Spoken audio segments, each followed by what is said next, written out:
Happy New Year, everyone. I wish you and yours a happy and successful year and wish you well in every endeavor. Today I wanted to share some information with you about teacher evaluations. This is a topic that has been in the news quite a bit because school districts are now required to evaluate professional staff, principals, and teachers on an annual basis. You may have thought this was a regular practice for school people, but many of our teachers were evaluated every 3 years rather than each year. We currently have a group of administrators and teacher representatives working on the process for the newly required annual evaluations. All of that will get worked out, but what I wanted to share with you today is the content or meat of our current evaluation system, which, by the way, I personally think is exemplary. Our district adopted a model of standards for effective teaching that was created by a woman named Charlotte Danielson. The model has a rubric for the following standards. Standard 1, classroom environment. The effective teacher maintains a classroom that enhances student learning. Standard 2, preparation and planning. The effective teacher plans for student learning. Standard 3, instruction. The effective teacher provides instruction that enhances student achievement. Standard 4, assessment. The effective teacher uses assessment to provide feedback for students, design future instruction, and monitor progress toward curriculum goals. Standard 5, communication and professional responsibilities. The effective teacher demonstrates positive communication skills and maintains professional and personal responsibilities. When principals plan to evaluate teachers, they meet with them first in a pre-observation meeting to ask them about the lesson plan's objectives, procedures, and activities. The date and time for the evaluation is scheduled, and the principal goes into the room and observes the entire lesson from start to finish.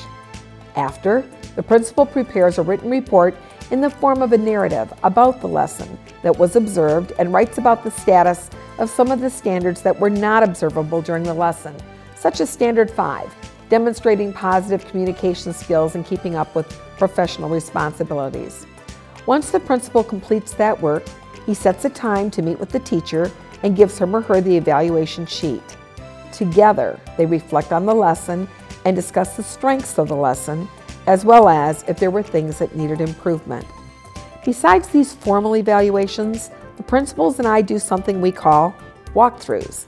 Many principals go in and out of several classrooms every morning and every afternoon. This is much easier to do in an elementary school than in our secondary schools, but believe me, principals like to be in classrooms seeing learning in action, and they'd rather be there more than they'd rather be in their offices. This is when principals get a feel for what students are learning and how teachers are teaching. This is when they make informal observations and look for quality interactions between teachers and students. Each month, I schedule 1 hour in each school and conduct walkthroughs with the principals. I sit in the back of the room for 10 minutes, so in the course of an hour I visit 6 rooms. I come prepared with one of the sheets with a rubric on effective teaching that comes right out of the Charlotte Danielson manual. I write on the bottom what I observe. I typically see direct instruction, students being asked higher level questions, objectives on the board or on the overhead, and so students know what they're learning in that class period. I also see students working in small groups or with a partner. To boil down, what is truly important to me is that the students are engaged with the instruction or activity.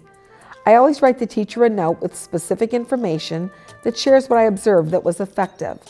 The walkthroughs are the best part of my job, and I look forward to my visits each month. Now I want to switch gears and ask you to join me in recognizing our Romeo Community School Board, our school board members whose names you see on your screen. If you've driven by any of our schools that have a marquee, you have read that we are honoring and thanking our board members because January is School Board Recognition Month. This is a time to show our appreciation to the elected volunteers who establish a vision for our educational programs, design structures to achieve that vision, ensure our schools are accountable to the community, and strongly advocate continuous improvement in student learning.